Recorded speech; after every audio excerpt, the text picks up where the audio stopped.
Welcome back to round 2 of our battle with the fierce broodmother. If you've made it this far, then you're clearly a dedicated Oathsworn veteran, so we'll pick up the pace a little. We have quite a few rules to explore, so let's dive straight in.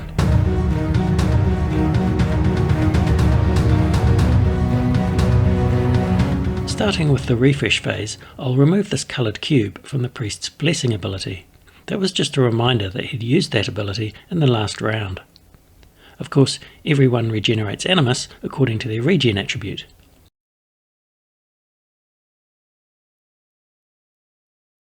And the ranger has a card in cooldown position 0, so that returns to her hand. In the last round, I didn't pay much attention to the next enemy stage card, which I kind of regret because the Ursus is now miles away from the broodmother, and the Exile is being savaged by so many rats that he'll probably need to see a therapist. So let's not make the same mistake again. The next stage card, when it does trigger, will release the brood with 1 extra rat, in other words 4, which is bad. Then the broodmother will head northwest, which is also bad because it takes her further out of reach. And finally, all giant rats will gain an additional yellow mite card for the rest of the round. So it's not so much a stage card as it is a bad news card. But it does make me think I should start exterminating some giant rats, because there are already 6 of them on the board, and if we end up with 10 of them, each with an extra mite card, then they could seriously spoil our picnic. With the refresh phase complete, it's on to the Oathsworn phase. The Ursus kicks things off with the batter ability on her archetype card. If you have moved 2 or less this round, attack with +2 damage and knockback 3. So let's look at knockback, which is important to master as it can be used by both Oathsworn and enemies. When a character is knocked back, they get forcibly moved away from the source of the knockback in a straight line. And the knockback effect will specify the number of hexes. You don't get to choose the direction or the number of hexes. Knockback typically occurs immediately after an attack which has the knockback keyword, but it can sometimes occur in other situations as well. In this example, the penitent attacks the giant rat with knockback 2. Assuming the attack didn't miss, the rat gets pushed 2 hexes in this direction, and because there's nothing in the way, that's all that happens. Knockback doesn't necessarily inflict any damage. But if the knockback path is blocked by anything, such as an obstacle or another character, then they slam into it violently and lose 1 hit point. And if the thing they slam into is another character, friend or foe, then they lose a hit point as well. Knockback is pretty straightforward with normal sized enemies, but there are a few things to look out for with large enemies. Firstly, knockback should not be confused with push, which we looked at in the last video. If a large enemy moves, and you need to clear a space for it to land, then any characters get pushed out of the way. Pushing is non-violent and doesn't result in the loss of hit points, even if there are obstacles or characters in the way. As you can imagine, large enemies have a lot of mass, so it makes sense that they're more difficult to knock back. Large characters only get moved half the knockback amount, rounded up. In this example, the RV attacks the broodmother with knockback 2. After resolving the attack, which didn't miss, we move her 1 hex directly away from the RV. And because nothing blocked that movement, the knockback didn't cause any additional damage. But now let's rewind and suppose that the RV's attack had included knockback 3. If we halve that and round up, we get 2 hexes of movement. Since the tree is in the way, the broodmother slams into it and loses 1 hit point. The broodmother's flank and rear hex both collided with the tree, but she only loses 1 hit point because she collided with 1 obstacle. And the rule of north then west tells us to apply the damage to her rear. And because the broodmother is large, the tree also gets destroyed. Here's the final knockback example we'll look at. The blade is attacking the broodmother's right flank, followed by knockback 3. We'll assume that the attack succeeded and reduced the flank's hit point die. After the attack, the knockback distance is 2 hexes. But there are some giant rats in the way, so she collides with them violently. The broodmother loses 1 hit point for each character or obstacle she collides with, which means that she loses 1 hit point from her flank and 1 from her front. The rats she collided with also lose 1 hit point each, and since giant rats only have 1 hit point, they're killed and removed from the board. Notice that knocked back characters don't continue moving after a collision. In this example, the broodmother hasn't even moved. Finally, be aware that in some situations you don't get to apply the knockback effect at all, even when the keyword appears.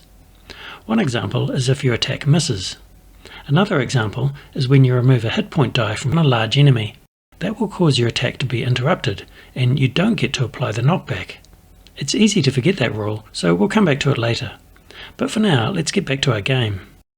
The Ursus spends 1 animus on her batter ability, and I'll place a spare might cube to remind me not to play batter again this round. She's going to attack this giant rat. The Ursus has 1 yellow cube on her might track, and for this attack I choose not to add any white cards. Okay, so that's a blank, but notice that this doesn't mean it's a miss. You only miss if you draw 2 or more blanks. So I get 0 damage from the might card, but plus 2 damage from the batter ability, for a total damage of 2. The giant rat has a defense of 2, so it takes 1 hit point of loss. Giant rats only have 1 hit point, so that's enough to kill it.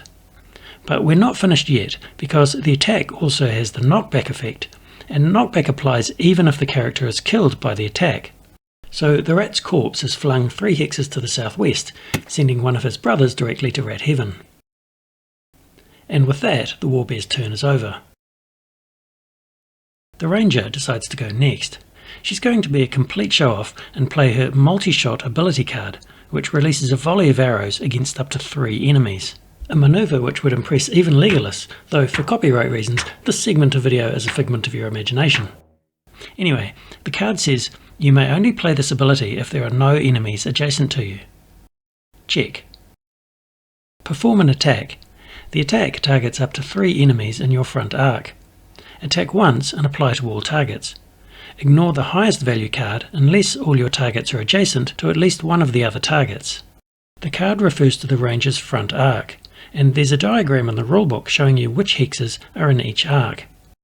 Notice that the front arc includes 1 hex in front of the character and the straight lines radiating from it. The rear arc is the same, and the left and right flanks are almost the same but with 2 hexes instead of 1. Returning to our game, I'll rotate the ranger so that she faces north, and now her front arc covers all enemies. When choosing which enemies to attack, obviously I'll need range and line of sight, but I'll also choose 3 targets which are adjacent to each other, such as the broodmother and these 2 rats. That will give the ranger the strongest attack, because the Multishot card tells you to ignore the highest might card if the targets aren't adjacent to one another. She has line of sight to all 3 targets, remembering that only obstacles can block line of sight. But her short bow only has a range of 4, which means that one of the rats is out of range. Fortunately, the short bow item card also lets you increase the range by playing the card and spending 1 animus for every 2 hexes of range. And you'll notice that in the top left corner, the animus cost of playing the card is shown as a question mark because the cost is variable. So now that I've decided what to do and chosen the targets, let's play the turn. First, I'll spend 1 animus to boost the range of the short bow from 4 to 6. Now all 3 targets are in range. And having played that card, I need to place it in cooldown position 1. Of course, this is an item card, and as you may recall, item cards don't trigger battle flow when played. There's an icon beside the cooldown number to remind you of that, though in this case it makes no difference, since cooldown position 1 is empty. By the way, placing an item into cooldown like this doesn't mean it's unequipped. The ranger continues to wield it as usual. The only consequence is that I won't be able to extend its range like I just did, until the card comes back to my hand. Next I'll spend 4 animus to play the Multishot card. Now I can draw might cards for the attack. I get 1 yellow card from the might track and as many white cards as I want, let's say 2. I'd like this attack to be quite powerful, so I think I'll spend the empowered ×3 token which she picked up during the Oathsworn story. By the way, battle tokens are all lost at the end of each chapter, so you might as well use them first. When you empower a might card, you replace it with a card of the next most powerful colour. And the 3 arrows on this token tell me that I can do this 3 times. So, starting with my ordinary attack of 1 yellow and 2 white might cards, I can empower these cards in any combination I like.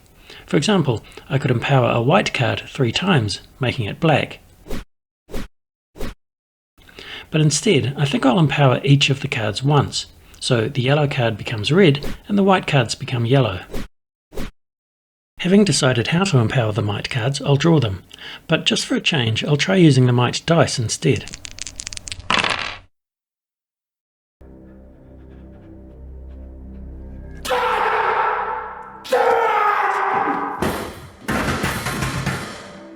Okay, so first of all, these dice are going in the trash. Or they would be if they were real. With 2 blanks, it's a miss, and unfortunately the ranger spent her last redraw token in the previous round. I've checked under her player board and down the back of the sofa, but still no redraw token. So apparently her arrows fly off in all directions without hitting anyone. I suppose I should be grateful that she didn't accidentally shoot the Exile in the knee. There is a silver lining though, which is the determination rule. If your attack ends in a miss, then your character becomes even more determined to succeed next time, and they get a couple of benefits. Firstly, if you spent any empower or redraw tokens on the attack, you get them all back again. In addition, you get 1 extra battle token of your choice. So, the ranger gets her empower token back, and for my bonus token, I think a redraw token would be fitting. And now that I've finished playing Multishot, I'll place it in cooldown position 3. So a pretty disappointing round for the ranger so far, but she still has a few animus left, and I think I'll also spend her +2 animus token to regenerate a couple more animus. I haven't decided how to spend those yet, so we'll come back to her later. The priest has barely lifted a finger so far, so let's see what he can do. I'll spend 1 animus to move up to 4 hexes and close in on the broodmother. And with his second animus, he can perform an attack. He gets 1 yellow might card from his might track, and as many white cards as I like. Call me crazy, but I'm going to push the boat out and take 5 white cards. But I'll also spend an empower ×3 token to empower one of the white cards all the way to black. If the blow lands, it should be pretty solid. Let's see what we've got. Okay, unfortunately that's a miss due to the 2 blanks, but the priest does have a redraw token. I'll probably want to use that, but before I make up my mind, I can draw the critical card and see what we get. Well, that's disappointing. Even so, I think it's worth redrawing one of the original blanks to try and avoid missing.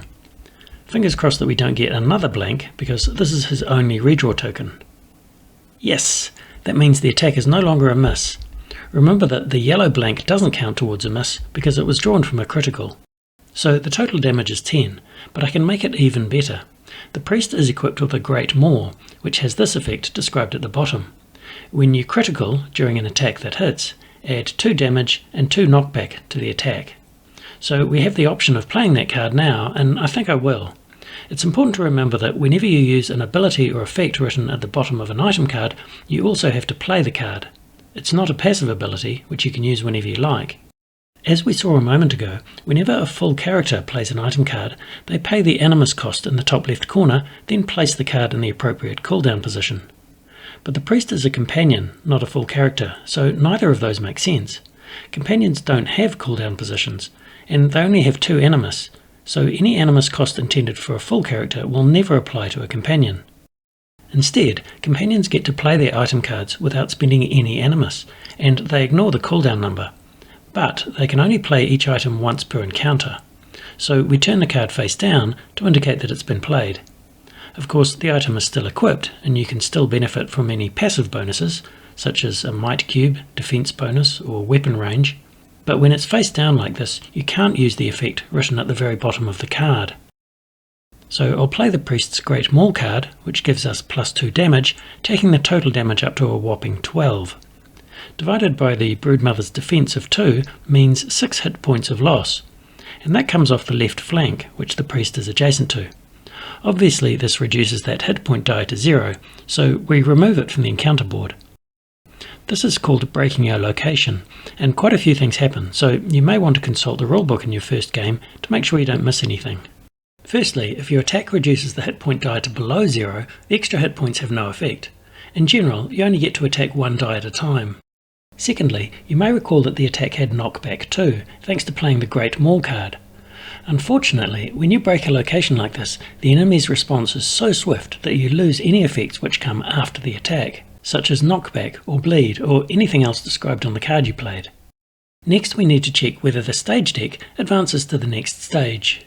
The little stage card icon underneath each hit point die may help remind you of this. It's surprisingly easy to overlook this step because you tend to be so focused on the often brutal reaction which is coming shortly. The conditions for advancing the stage deck will depend on the particular encounter, so you'll need to refer to the special rules board. For this encounter, it tells us that Stage 2 triggers when the Broodmother loses 2 hit point dice. So in this case we don't need to do anything. But next time we break a location it will trigger Stage 2, and we'll need to advance the deck. To advance the stage deck, simply discard all cards which have a lower stage number than the new stage. By the way, the other icon we uncovered when we removed the hit point die is a body part location, specifically the flank. Uncovering this has no immediate effect, but it might become relevant later. If the Broodmother uses an attack which relies on her flank, then her attack will be slightly weaker because we broke that location. So far we haven't seen any attacks which rely on her flank, so there's no telling whether or not the icon will help us. The next thing to happen is called a reaction. This involves resolving the next stage card, but with the attacker, in this case the priest, as the target. We've already looked at the next stage card and there's no mention of a target, so in this case it won't target the priest specifically. We'll look at targeting later, but for now we can go ahead and resolve the stage card. First we release the brood, as described on the special rules board, but with 4 giant rats instead of 3. Next we'll move the Broodmother 3 hexes northwest. This means she crashes down on the tree obstacle which gets destroyed, and with no target she'll turn to face in the direction of movement. And finally, each giant rat gains 1 yellow mite card for the rest of the round. Terrific. It also suggests placing the card on the encounter board as a reminder, and I figure it wouldn't hurt to put an extra yellow mite cube on the mite track as well. Now that we've finished resolving the stage card, we can turn the next card face up. And at last, that is the end of breaking a location, and the priest breathes a sigh of relief. Not bad for a man of the cloth. Okay, there are now a worrying number of embiggened rats running around, but fortunately the Oathsworn phase isn't over yet. The Exile is finally over the shock of getting mauled in the previous round, so now it's time for some payback. And his Reap ability card is ideal. It says, perform an area of effect attack. This attack targets up to 3 adjacent hexes in your front arc. If you kill any enemies, gain an empowered token. Attack once and apply to all targets. And there's a little diagram of which hexes are affected. Obviously the yellow hex is occupied by the attacker and the red hexes are being attacked. Area of effect attacks are pretty straightforward, but there are a few rules you should keep in mind. Firstly, AoE attacks affect all characters in the area, friendly or otherwise. In other words, friendly fire is a thing. It can be easy to overlook this because regular attacks won't injure friendly characters. For example, the ranger can shoot this giant rat with her short bow and there's no risk of hitting the Exile even if he's standing directly between them. In contrast, AoE attacks affect all characters unless stated otherwise. Any attack which includes a cute diagram of red hexes is automatically an area of effect attack. The Broodmother has an AoE attack on one of her stage cards, but it won't affect the giant rats because the special rules board tells us they're immune. Secondly, if there's no yellow hex to indicate where the attacker is standing, then the centre hex must be within range and line of sight. For example, if the priest were to lob a holy hand grenade of Antioch with a range of 3, then this is the furthest he could throw it. And finally, you can't use AoE attacks to target more than 1 hit point die on a large enemy. If your attack covers more than 1 hex of the enemy, then the attack may be stronger, as detailed in the rulebook, but it still targets a single hit point die. Apart from that, AoE attacks behave as you'd expect. Returning to the Exile, I'll spend 4 Animus to play Reap, and turn him to face north so that he targets these 3 rats. The Exile has no coloured cubes in his mite track, so I'll choose to draw 2 white cards, but I'll also spend his empowered ×3 token to upgrade those to 1 yellow and 1 red. So that's 4 points of damage, which is more than enough to kill all 3 of them, probably making quite a mess in the process. And the Reap ability card rewards him with an empowered ×3 token for killing at least 1 enemy. Having played Reap, I'll place it in cooldown position 2, triggering battle flow. Fortunately, the Exile still has 3 Animus left to spend, but we'll come back to his murderous rampage in just a moment. Next, the Ursus can spend her final Animus to play Ironhide, on her archetype card. Perform an attack. If the target loses any hit points, you gain a defense token. We'll draw one yellow card for her might track, and I'll add a couple of white cards. And that is some Will Wheaton grade bad luck. 2 blanks make it a miss, but I think I'll spend her redraw token. That's better.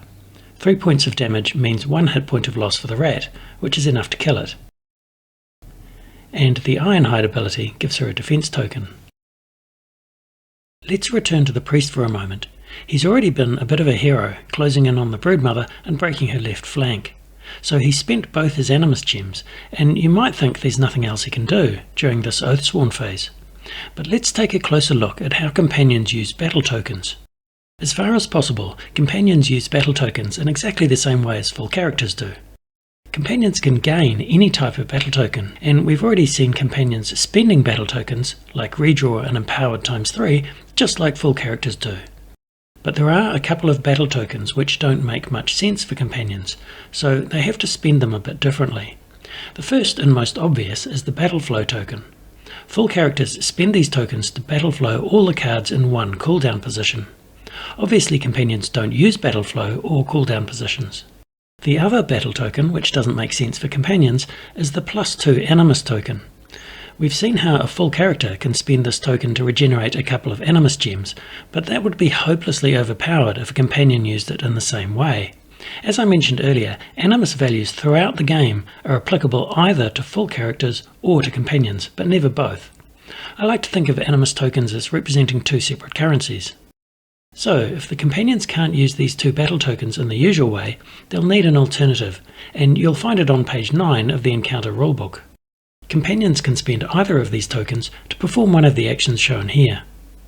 I always seem to forget the details of this list, so with a bit of luck someone, maybe the Esoteric Order, will create a quick reference of Oathsworn rules. Returning to the priest, he has 1 battleflow token, so I'm going to spend that for a move 2 action. So he moves closer to the rats, virtuously putting himself in harm's way to protect the exile. The priest takes his vows seriously. Now you've seen how a battle token can be used to perform a move action.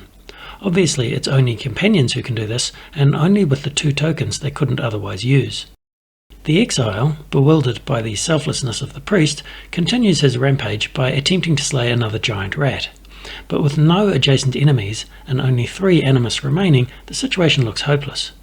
However, he can afford to play his weapon throw ability card, which lets him hurl one of his hatchets at an enemy within range 3. If you have a weapon, attack with +3 damage, range 3 and thrown. So he targets the nearest giant rat. I'll draw 1 white card, and although it's blank, I get +3 damage from the ability card, which means 1 hit point of loss and 1 extra portion of rat stew this evening. But there is a downside to throwing a weapon, which is that you're considered unarmed until you go and pick it up again. So I'll need to place a tracker token on the game board to represent the thrown weapon. That goes in a hex adjacent to the rat we just killed.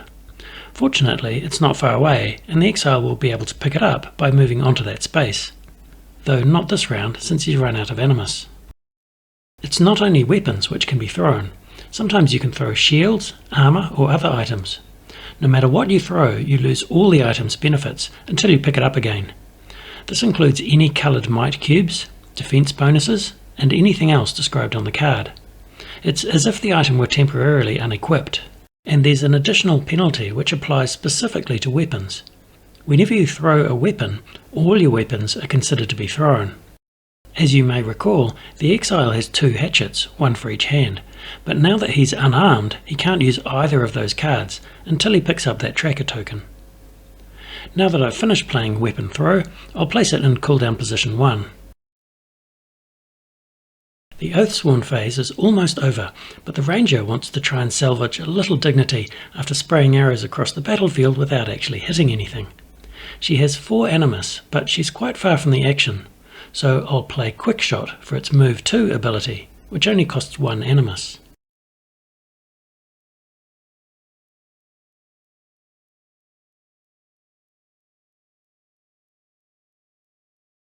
With the broodmother facing away from her like this, it would be criminal not to play the ranger's Thread the Needle ability. Perform an attack. You can choose a location on the enemy to hit. If you choose to attack the enemy's rear, whilst in the enemy's rear arc, add +3 damage to the attack. The ranger's short bow has a range of 4, which puts the broodmother's rear hex within range and line of sight. We also need to determine whether the ranger is in the rear arc of the broodmother. Large enemies have the same arcs as a single hex character would if it was standing in their centre hex. In this case, the ranger is definitely within the rear arc, so the attack will get +3 damage if it lands. And the ability costs 3 animus, which the ranger can only just afford. I'll draw 1 yellow card for her might track, and I'll play it safe with 3 white cards. She does have an empower token, but I think I'll save that for a later round. Yes! There's a split second of shocked silence across the battlefield, as no one can quite believe that her arrow found its mark. Then a shriek from the broodmother, like fingernails on chalkboard. There's even a critical, just not a very good one. So that's 6 damage from the might cards, plus 3 damage from the ability card makes 9. Divided by the broodmother's defense of 2 means 4 hit points of loss. And having played Thread the Needle, that goes in cooldown position too. And with that, the Oathsworn phase is over, and it's on to the encounter phase. The stage card is quite similar to the one we saw in the last round. First, we release the brood by adding 3 giant rats to the board adjacent to the broodmother. We can place one directly behind her and another one beside that, but the third and final rat could go in either of these hexes, since they're the same distance from her rear. So we'll use the rule of north then west and choose the northernmost hex. Next, the broodmother moves 7 hexes towards her target. She'll target the closest character within range and line of sight, which means the priest, who's only 2 hexes away. By the way, the line of sight from a large enemy is taken from the front hex. This is the first time we've seen a large enemy close in on its target, but fortunately it's mostly based on the rules we already know. To calculate the path she takes, we'll first identify which of her hexes is closest to the priest. There are 2 candidates, so we'll use the rule of north then west and pick the northern one. Next, that hex will move towards the priest following the usual rules of enemy movement. In other words, by taking the shortest possible path and following the rule of north then west. Though do remember that large enemies are like a rhinoceros on a snowboard. They don't move around obstacles, other characters or anything else. So this is where she'll land, and we'll need to clear a space for her by pushing other characters out of the way. Characters get pushed directly away from the centre hex, and if their path is blocked, they get pushed around the obstruction, following the rule of north then west. So, now that we've cleared a space for the broodmother, she crashes down beside the priest. And as you'd expect, she'll turn to face her target. In this case, she'll have to face one of the hexes beside the priest, so we'll use the rule of north then west and turn her to face in this direction. Next, she'll attack the priest, and unfortunately we still haven't uncovered that front icon on the encounter board, so the attack isn't weakened. She has 2 red and 3 yellow might cubes on her might track, and of course she uses the enemy might deck. Since enemies don't miss or critical, she gets 9 points of damage. Divided by the priest's defense of 5 and rounding down gives just 1 hit point of loss, which I won't complain about. Finally, the broodmother thunders across the battlefield, scattering Oathsworn in her way. The Exile gets pushed tantalizingly close to his thrown hatchets, but still can't quite reach them. And that's the end of the stage card, so we'll discard it and flip the next one. Now it's time to activate the minions, and as you may recall, they each get an extra yellow might card, thanks to the stage card we revealed earlier in this round. As a reminder, we placed that stage card on the encounter board, and we placed an extra cube on their might track. But first, we need to move them all, starting with whoever's closest to their target. As always, enemies will only target characters to which they have line of sight, but there are no obstacles in the way, so we can forget about line of sight. Each minion moves the fewest hexes to reach their target, so we have 0 hexes, 1 hex, 2 hexes, 3 hexes, 4 hexes, and finally 5 hexes. So the priest and the ranger are facing 3 rats each, which means 9 might cards each. I think I'm going to need a bigger table. So the priest gets attacked first. That's 13 points of damage divided by the priest's defense of 5 means he loses 2 hit points. The ranger gets attacked next, but first I'll play Child of the Forest to boost her defense by 3 against this one attack. That costs no animus, but the card still triggers battle flow. Now I can reveal the might cards. Ouch, that is 15. Vicious little bastards. Divided by her defense of 5, that means 3 hit points of loss, which is suboptimal. Fortunately, she has a defense token, so I'll spend that to boost her defense all the way to 6, which helps a little. So the ranger loses 2 hit points, and that is the end of this quite painful encounter phase. The end of round phase is next, and the minions lose their extra yellow might cube, thankfully. So that concludes the second round of this encounter and wraps up this video.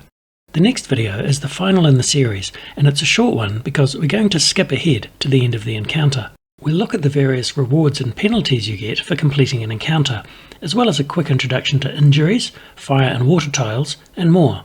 See you there!